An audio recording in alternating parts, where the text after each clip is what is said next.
And now we get to hear from someone who understands that that kind of connection is super powerful.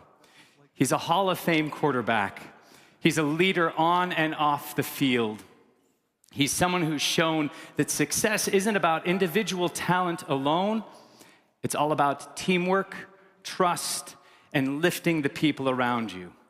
Beyond the trophies and accolades, he knows what truly matters: family, community, and love. He even wrote a book on it.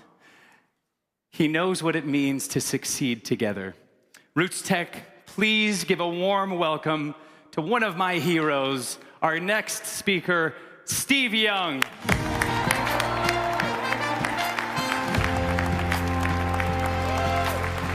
We're so glad you're here, Steve. Well, I was just gonna...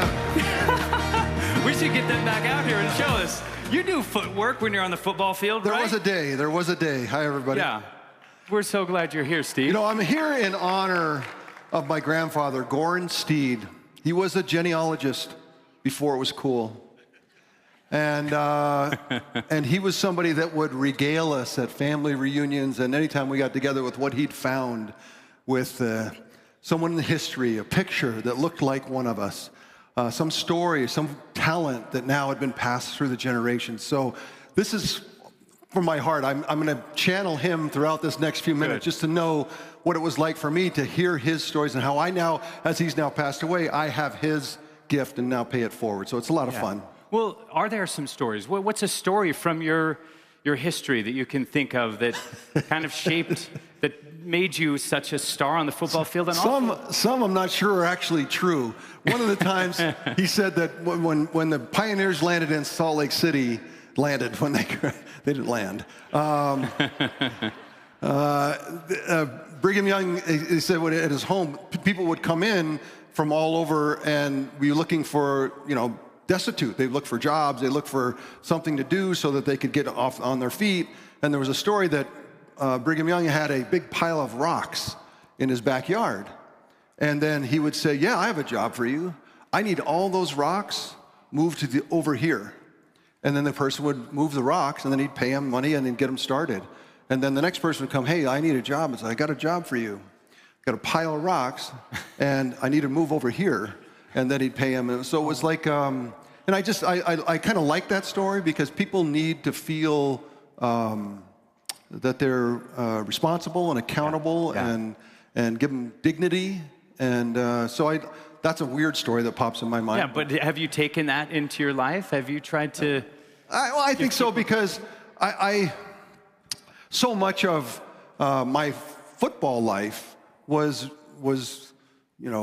I don't know if you know me very well, but I had childhood separation anxiety as a kid. I was a kid that stayed home. I never left the house during the nights, but during the days I would go out and play football, I'd play basketball, I'd play baseball. I went straight A's in school, but at night I was home. And so for me, any time that I've learned through time how people who struggle, people who are challenged, and face them, and I always said, my grandpa used to say, go through it, don't go around it. And so I've just taken that to my heart, that no matter what I come in front of, it feels like it's super hard, but I'm not going to go around it. Let's go through it. I love that. You mentioned anxiety. Yeah, go through it. You mentioned anxiety. You needed to be able to overcome that. Who in your family was the first to really show you what unconditional love looked like so that you felt safe? Well, it was hard because, my feelings, when I'd go to play football, I would feel this dread. I remember playing in college and thinking, I just wanted the stadium to blow up because then I wouldn't have to play. Like one Thursday walking around, like, how can I get out of this? I was known for throwing up before every game because of that. And my teammates through the years, I'd hear him whisper, "Is he thrown up yet? Has he thrown up yet?" Was that a good luck charm? He plays great when he throws up. And I'm like, you have no idea. This is way harder than you realize. So like most of life's experiences, they're lived in personally, and not everybody understands. Yeah. My dad would always say, hey, just like you're playing professional football, you get to be paid to play football. It's my dream. Yes. Have fun. And I'm like, okay, thanks for the tip. Can't wait to get out there and have some fun. So I appreciate the stories of people who have gone through it. Yeah.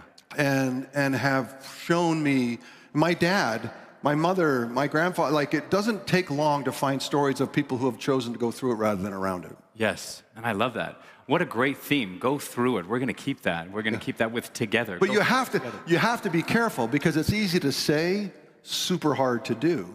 Yeah. And so if you think about that, things that are easy to say and hard to do sometimes be left on the wall, on the sticker, little stickum, or on your desk. But then how do we actually do that? Yeah. What does it look like? What does it mean to go through it? And it means that in many ways it's to face things that are very, very difficult and doing hard things and learning how to do hard things. And I wish I could, as a parent, I'm like, okay, what's the one thing you want your kids to be able to have?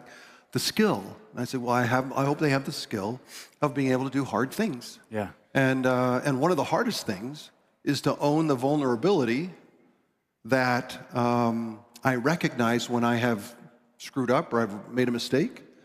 That vulnerability is humility, to see I'm responsible for it, own it, say sorry, and fix it.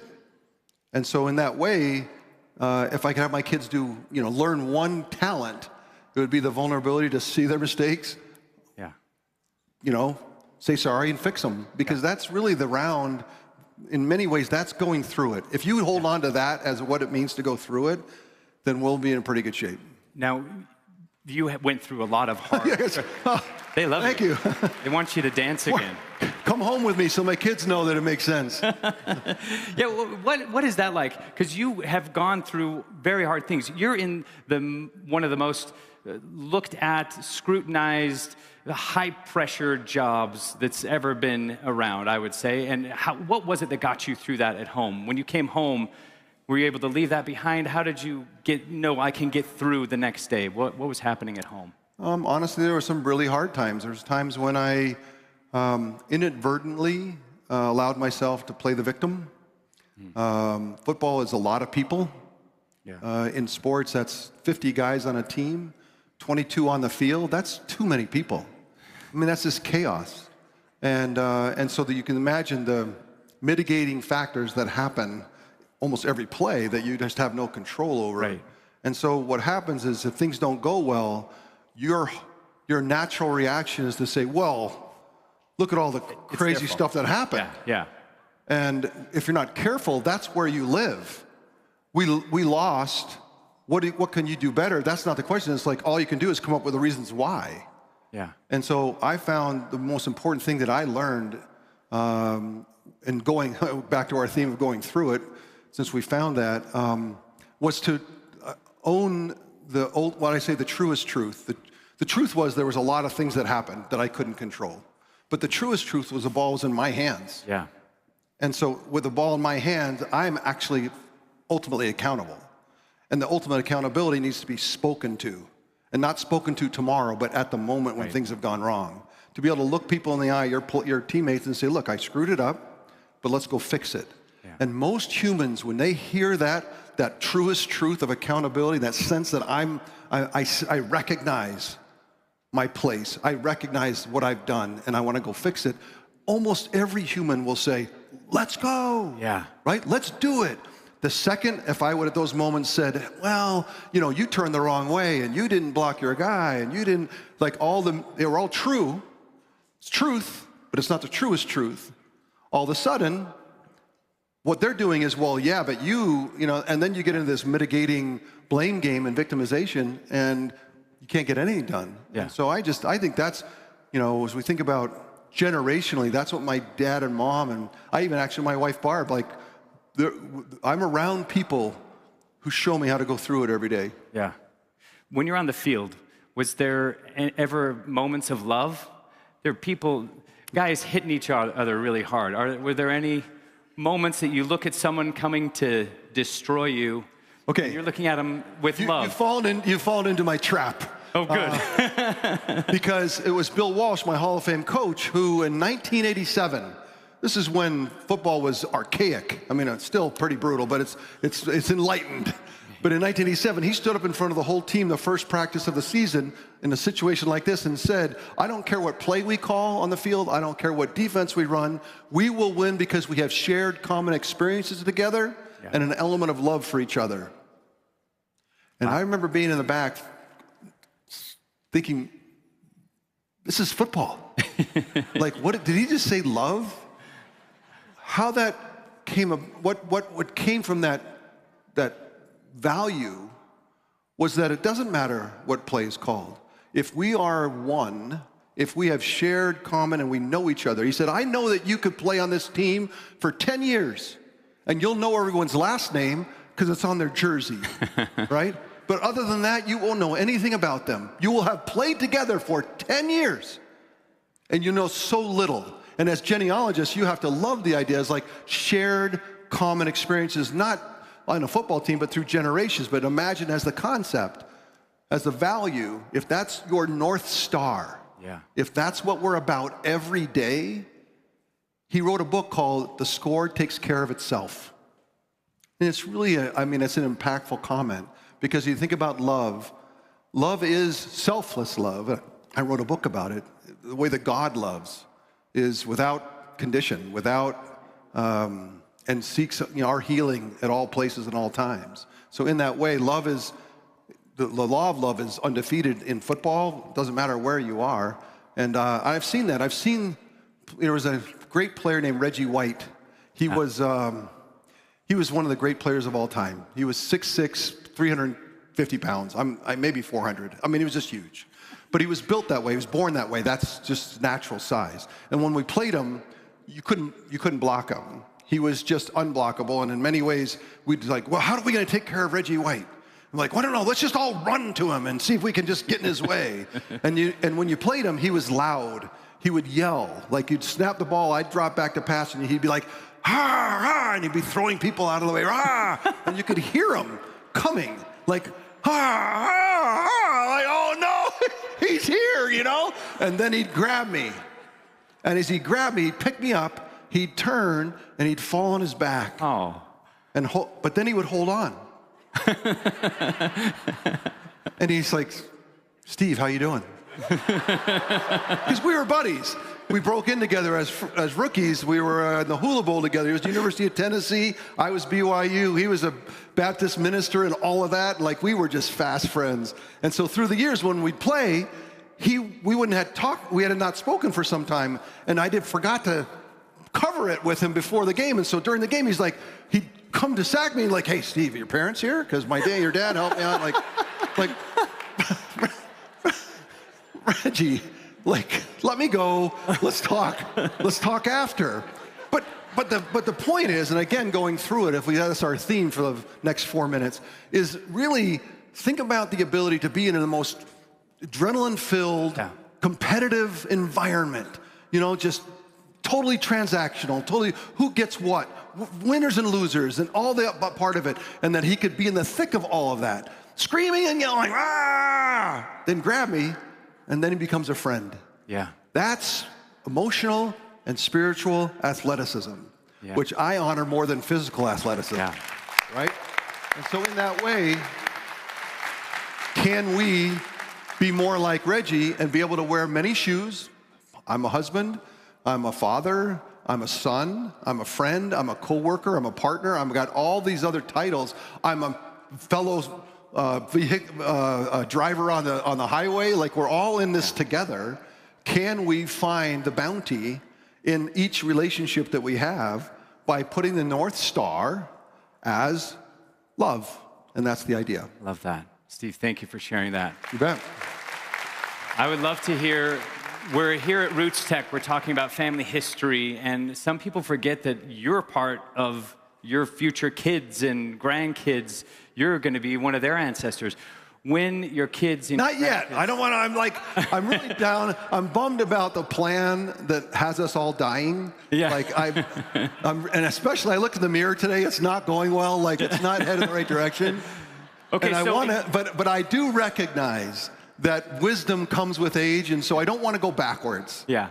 Like, I'll take the wisdom I have today, but I'm going to try to stretch it. My dad just turned 90. Wow. And he's doing great. That's great. You know? And he always says, he told me always, you have to have a dream. And so my dream was to play quarterback in the NFL, and it actually came true. And so I always ask him what his dream is. And when he turned 90, I go, Dad, what's your dream? He goes, 110. 110, so. 110. I love it. What do you hope your kids say about you, your grandkids, when they say, oh, Grandpa Young, he was so great? Yeah, that's weird. Is it? I hope that the themes we just talked about here for a minute, just the idea of responsibility and accountability and a recognition that life cannot be transactional. God is not transactional, and you should not be transactional with your relationships, whether it's the most intimate ones at home or out on the street. We have to seek others' healing first, and that's how we receive the bounty of heaven. And so in that way, I hope that they ingest all of that and can live their lives. I've learned it at a later age, and hopefully that they can live it for more years than I've even learned about it. But it is an expansive and an abundant way to think about the world, especially in our religious lives. And so I just encourage us all to try to find the victimization, the transaction, the places where I need something, I want something, whether it's a gift or whether it's a hope or, or a worry, that we can put it to heaven and figure out ways to just be, selfless and humble and try to find healing in other people's lives. I hope that I can do that today, right? That's my goal. It's like, can I bring a little touch of healing for just a minute? And that's my legacy. In fact, just recently, kids were saying, okay, Steve, I this love stuff. I don't, but yeah, it's easy for you. You're old. So it's like you already have your legacy. You're done. So it doesn't, you can talk about this. But I'm 21 years old, and I don't have a legacy. In fact, I don't know that I'm even going to do anything important or be known for anything. So what do you say to me? And I said, well, the longer I live, the more I realize that my legacy, the only one that really matters, is the amount of healing that I brought to other humans. And so if I think about it that way, you're 21 years old, you have your whole life in front of you now to see if how much healing you can bring to the human family. And I learned it later. So in his way, so if legacy is that, you tell me what, you're the bounty of it, right? I'm the one that's behind the 8 ball. And so I think that's super important, because I know I'm not taking any trophies with me, that's for sure. I love that. Steve, come here, everybody. This is Steve Young.